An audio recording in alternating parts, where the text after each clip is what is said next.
Good, happy Monday morning, June 15, 2020.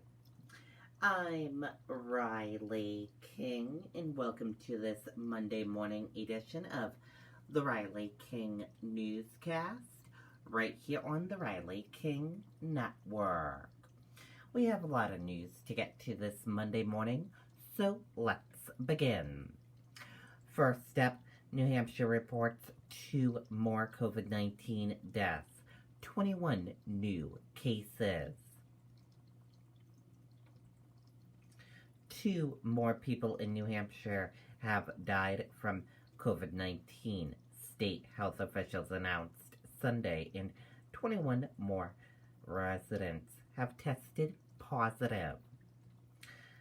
The 2 who died are both women from Hillsborough County who were 60 or older and residents in long-term care facilities. There have now been 320 deaths in the state from COVID-19.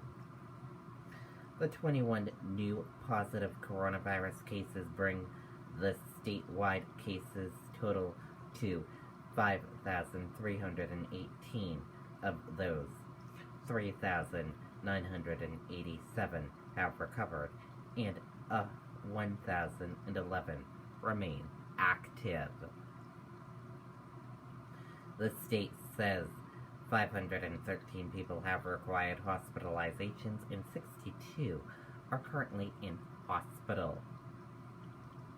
To date, 97,407 residents have tested positive for COVID-19 and 15,968 have been tested for antibodies.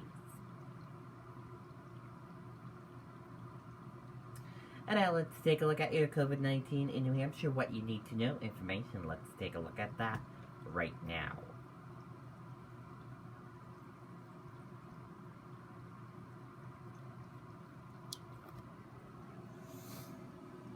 And here is a look at that information for all of you right now.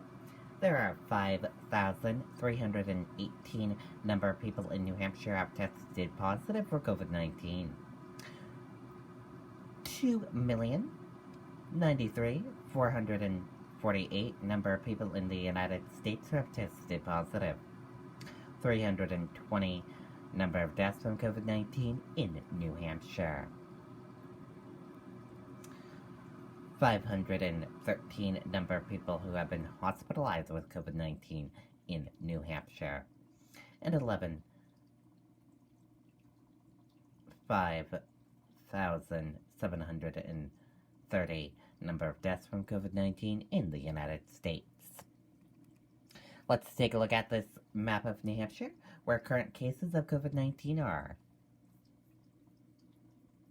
Manchester, 228. And let's take a look at this map of New Hampshire where total cases of COVID-19 are. Manchester, 1,399. And now let's take a look at this chart here. Let's start with the first chart. New cases each day in New Hampshire in the purple. Daily new positive COVID-19 cases in the orange. New hospitalizations, and in the red are the deaths. And let's take a look at this chart here. Current cases. In the purple, total current COVID-19 cases, and in the orange, current hospitalizations. And let's take a look at this chart here. Total cases. In the purple, total positive COVID-19 cases. In the orange, total hospitalizations. In the red, deaths, and in the blue, recovered. Now let's take a look at this chart here. Age group of cases. Female and male of cases, and risk information. And now let's take a look at this chart here. Infections, hospitalizations, and deaths. And let's take a look at this chart here. Deaths, percent of New Hampshire population, race/ethnicity of cases, and hospitalizations. And again, your common symptoms: fever, lack of smell, cough, chills, and difficult breathing. How it spreads.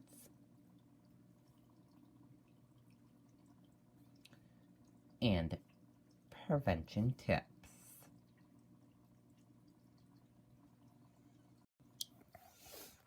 And be sure to stay with the Riley King Network for the latest of your COVID-19 information. New Hampshire restaurants prepare to resume indoor dining today.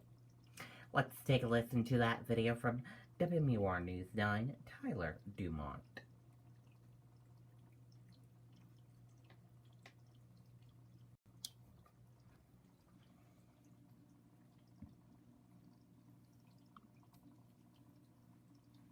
Chapel Tractor has been in our family since 1955, when great-grandfather Pearlie and grandfather George decided to... While customers have been enjoying breakfast under a tent outside, the team at Allenstown Country Diner has been busy prepping and placing tables inside, ahead of tomorrow's eased state restrictions, allowing indoor seating at restaurants to resume. We're dealing with it as best as we can, just like everyone else. The diner is in Merrimack County, which, along with others in Rockingham, Hillsborough, and Stratford, can only allow half-capacity seating for now. Everywhere else, dining is only limited on number of people or tables when social distancing measures cannot be maintained. In all counties, tables must be kept 6 feet apart and have no more than 6 people. So what we've done is we've taken both of our dining rooms and we've mapped out which tables are available to be sat at and which aren't. So pretty much we just put signs on the tables that you can't sit at. Things have been different at restaurants since mid-March, when the governor ordered them to offer takeout or curbside pickup only. That lasted for 2 months until May 18th, when they were allowed to begin outdoor seating.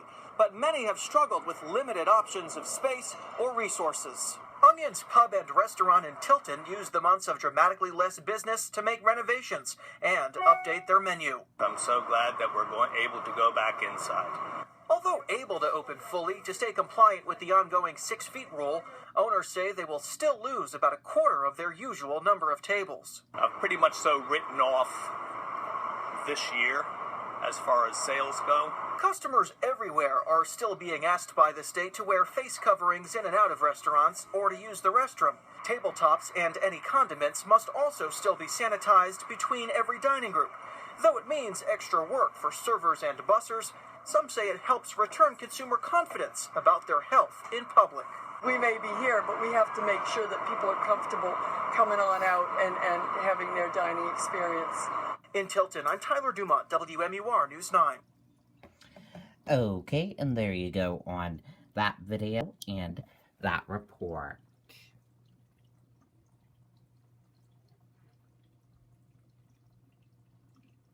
Lebanon police looking for missing senior. Police: man has memory issues and may be confused.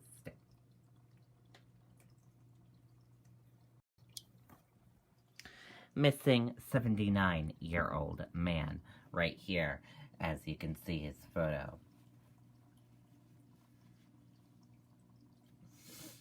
His name is Michael Fanger.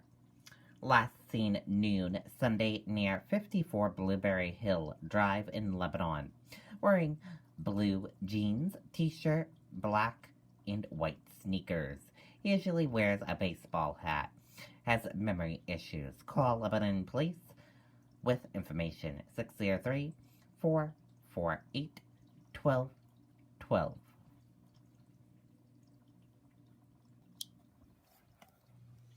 Again, if you have any information, call the Lebanon Police Department.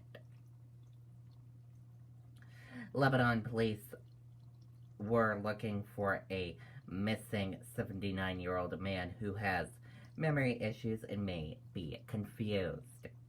Police said Michael Fanger was last seen around noon walking the area of 54 Blueberry Hill Drive in Lebanon.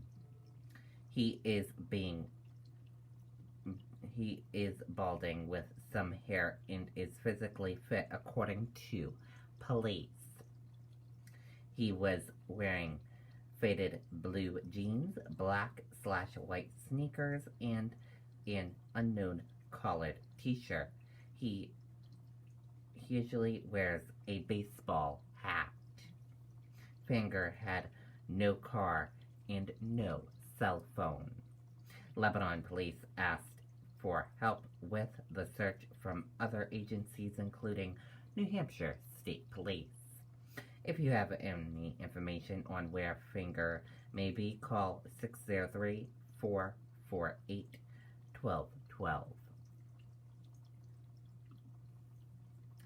Dow futures plunge 600 points as Wall Street looks to set to extend last week's sharp losses. Stock futures fell in early morning trading on Monday, pointing to more losses ahead of as investors grapple with signs of a second wave of coronavirus cases as the economy reopens.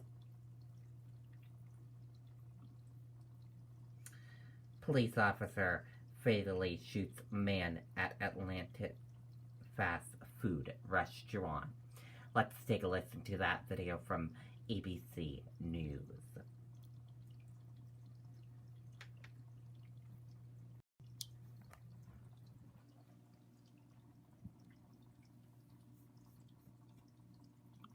Breaking news just in from Atlanta. The police chief just stepping down in the wake of a deadly officer-involved shooting. Investigators looking closely at this video right here. An attempted arrest in a Wendy's parking lot, turning to a struggle over a stun gun.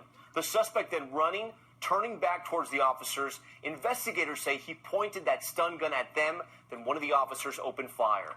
The mayor said she believes it was an unnecessary use of deadly force. ABC's Janae Norman leads us off. Tonight, this violent struggle that turned deadly is under investigation. Georgia authorities reviewing video showing Atlanta police shooting and killing Rayshard Brooks when he ran away after allegedly resisting arrest. I don't want anyone in any circumstances to rush to any form of judgment. It's very easy to do in these cases on either side. We realize there's a tremendous amount of emotion. Friday night at 10:33, officers were called to this Wendy's parking lot about complaints that Brooks was allegedly asleep in his vehicle, blocking the drive-thru.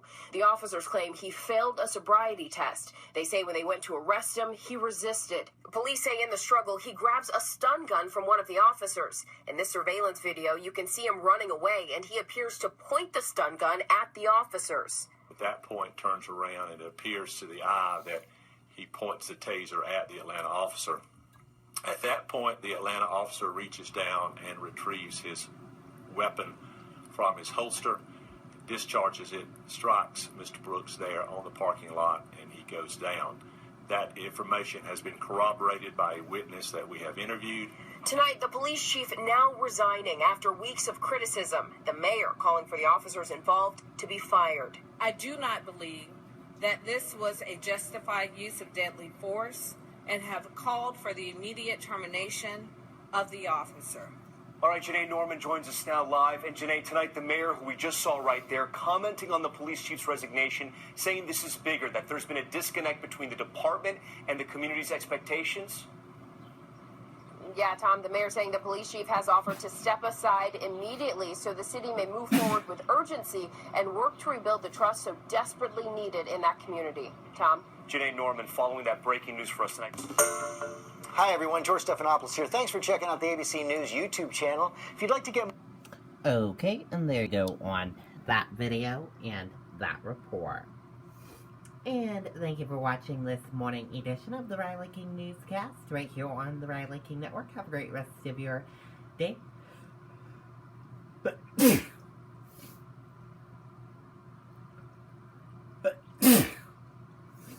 Sorry about that, everyone. I have some allergies.